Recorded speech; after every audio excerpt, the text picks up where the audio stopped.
Reconheci na criança teus traços, mesmo antes da mãe sussurrar-lhe o teu nome. Voltei, taciturna. Meus olhos rasgaram de espanto.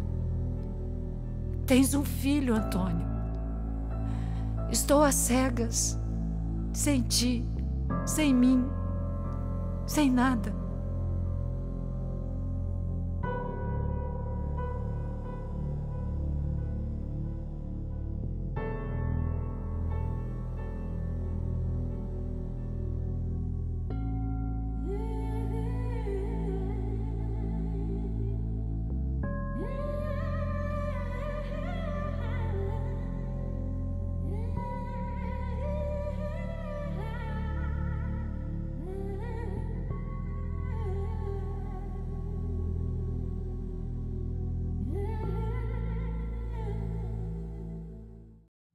Estamos de volta com a cineasta Elza Cataldo. Elza, curtas são 6, vários temas, mas tem alguma coisa que liga, pelo que eu percebo, em termos de linguagem, em termos de tema, de preocupação. Aos pouquinhos a gente vai vendo. O primeiro que eu vou falar dele, que eu gostei muito, não por ordem cronológica, eu gosto muito desse aqui, A Má Notícia. A Má Notícia é inspirado num quadro do Belmiro Almeida, 1897. É isso? 1887. Que é um quadro muito bonito, né? É, o quadro se chama Má Notícia. Exatamente. Né? E quando eu vi esse quadro no Museu Mineiro, que é um quadro ícone, né, do Museu Mineiro, eu achei muito interessante porque ele tem uma dramaticidade. Ele conta uma história. Você pode imaginar uma história. Exatamente. Aliás, você imagina imediatamente. Imediatamente uma história, né? Então eu falei, bom, assim como eu estou imaginando uma história, cada pessoa que passa diante desse quadro também vai imaginar uma história. Então eu achei interessante fazer várias versões do que seria a história do quadro. E sempre com o tema da má notícia, né? E tinha intenção também de exercitar um pouco a relação entre artes plásticas e cinema, né? Um processo aí de um diálogo, né? Entre essas possibilidades. Então, a gente encenou, né? A gente trouxe o cenário do quadro, né? A gente recompôs, refez esse cenário. A atriz foi a Fernanda Viana, né? Que vai sendo a mesma atriz, encarnando várias histórias e vários personagens, né? Convidei algumas pessoas para escrever essas cartas ou esses episódios e a gente foi... A narração é muito importante. A narração é muito importante também. Chamei também atores né, mineiros também para fazer o off, né, para fazer a narração, inclusive o D'Angelo, J. D'Angelo, a Teuda Barra, né, que é fantástica também. Aliás, D'Angelo, voz maravilhosa. Maravilhosa, maravilhosa, né? Então, com isso, a gente trouxe, assim, vários elementos, né, para aquela história. E, no final, a gente volta ao quadro. E a gente percebe que é um quadro que está no museu e que várias pessoas estão passando na frente dele exatamente imaginando essas histórias. Então, eu acho que é um filme sobre o imaginário, de uma certa forma. Vou falar de um que é o meu preferido. E quando a gente tem preferido, não quer dizer nem em termos que eu melhoro, não interessa. É o preferido. Eu amo esse aqui, O Crime da Atriz, Inês Peixoto. Inês Peixoto. Não é? Que é baseado num conto de um contista russo. Isso, Arkadia Vertchenko, que é um conto que quem me apresentou esse conto foi a Inês Peixoto. E logo que eu li a primeira vez, achei que daria um curta muito interessante. Aí sim, um curta, né, que é aquilo que a gente estava falando. Depende do tema, né? Este era um tema de um curta. E também achei interessante porque é engraçado, é divertido. É muito engraçado. É uma atriz que recebe uma fala pequenininha, uma coisa curta, umas 2 falinhas numa peça, e ela não se conforma porque ela queria um grande papel. E ela termina subvertendo tudo no dia da apresentação, né? É. E ela chega preparada para fazer o que ela chama de personagem e ela ganha 2 falas. Então, aquilo dá uma frustração imensa. Mas como ela já tinha se preparado muito, ela tinha condição também de chegar em cena e mudar. A fala era apenas assim, a dona da casa pergunta para ela, olha que bom que você chegou, aceitaria uma xicrinha de chá? E ela... Muito obrigada, aceito sim, com prazer. Então, era isso. Aí né? ela começa a viajar. E aí ela previne, ela tenta prevenir o diretor de que ela vai fazer alguma coisa a mais. Mas o diretor não leva muito em consideração, né? E ela vai para o camarim, e triste lá com a malinha dela que ela tinha conseguido, né, juntar uma série de elementos para aquele personagem, que é um pouco o que acontece com o ator e com a atriz, né? O ator e a atriz, ele pode receber o papel pequenininho que for, ele se prepara como se fosse um grande papel. E o desejo dele é que aquela personagem tenha história, tem passado, tem uma vida, enfim, que tem todos aqueles elementos de uma pessoa, de um ser humano. E quando chega que ele fica muito restrito, é uma grande frustração. Só que ela age de uma outra forma, ela muda o curso da história, ela muda. Ela faz uma guerrilha no teatro, né? Porque quando pergunta se ela quer uma xicrinha, ela sim. Inclusive, digamos, eu estou passando por um momento difícil, e ela fala do marido e questiona a atriz. A atriz principal, a protagonista. Aliás, o fulano de tal inventa uma história. Que tem a ver com a história que era da protagonista, né? E termina sendo muito aplaudida.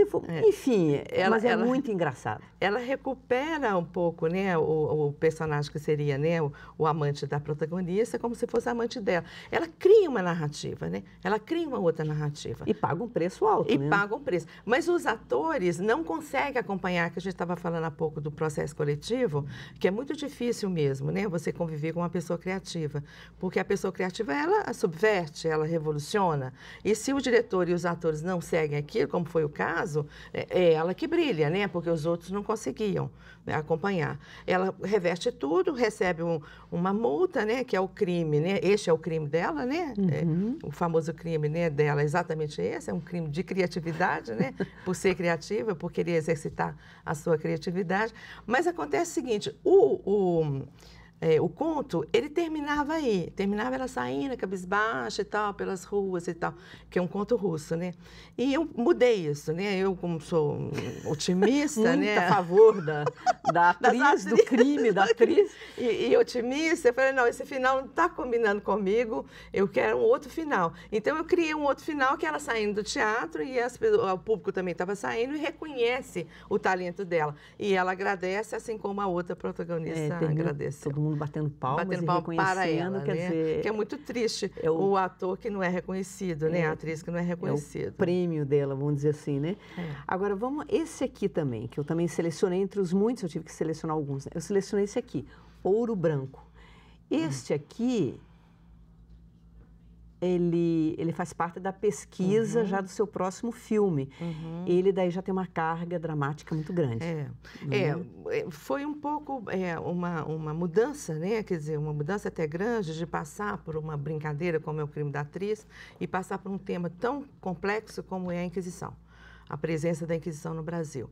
Então, eu fiz um exercício também de linguagem, uma opção também de trabalhar com a iconografia da época, mas trabalhar de uma forma animada, né? Através de imagens em animação. Então, eu trabalhei muito, né? Com Franz Post, né, que é, na verdade, o primeiro pintor, né, que retratou o Brasil, que veio já no século XVII, mas a gente não teve outro anteriormente, então eu usei essa iconografia e trabalhei com a iconografia em relação no estúdio, em relação com os atores, quer dizer, contracenando com os atores. Então, tem uma parte que é uma parte de iconografia animada e uma parte também que é com a presença dos atores. São várias atrizes representando papel de mulheres perseguidas pela Inquisição, que a gente também sabe muito pouco da presença da Inquisição. Eu mesma, sinceramente, eu não tinha noção que era em função das chamadas práticas judaizantes, ou até o verbo acusadas de judaizar. Judaizar em segredo. E tem um texto histórico que o inquisidor explica o que é judaizar e o que é. Exatamente. E é um texto, na verdade, aquele início, né, do Ouro Branco, é a carta do monitório. Essa carta, onde ela enumera os pecados contra a fé. Esse pecado contra a fé, ele era também pecados de comportamento. Então, os atos de judaizar em segredo é exatamente você manter, né, atos e ritos judaicos, sendo que você não poderia exercê-los, porque já tinha sido batizado como cristão, que é exatamente os cristãos novos. Né? Mesmo que essa prática fosse no âmbito doméstico. Em qualquer espaço, mesmo no doméstico. Então, era não comer carne de porco. E não comer carne de porco, peixe sem escamas, né? Não podia matar o frango, né? Cortando com uma faca e o sangue, derramar o sangue no chão, não podia colocar areia em cima desse sangue. Guardar os sábados, né? Os sábados, né? Não ir à missa aos domingos. Né? Então, são várias ações consideradas ações de católicos, né, que deveriam ser observados. Esses chamados cristãos novos, eles não eram perseguidos por serem cristãos novos. Eles eram perseguidos pelos atos judaizantes.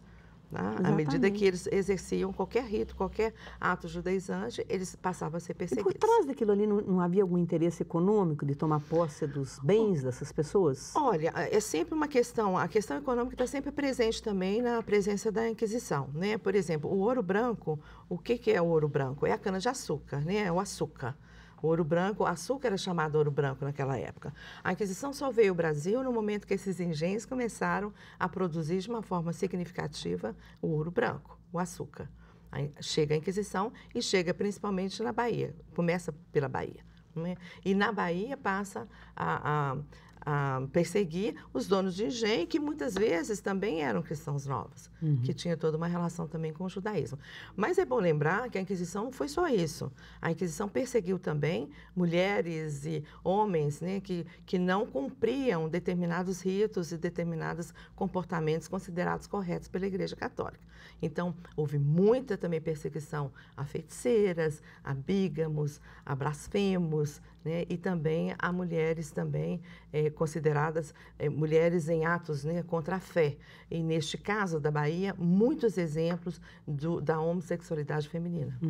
Vamos continuar falando disso então, no próximo bloco, porque no próximo bloco nós conversaríamos sobre órfãos da rainha, que é o mesmo tema. Aliás, essa pesquisa foi feita para órfãos da rainha. Então, até daqui a pouquinho. Vou-me embora daqui! Sim! Vou-me embora! Para a luz! Para a vida exultante!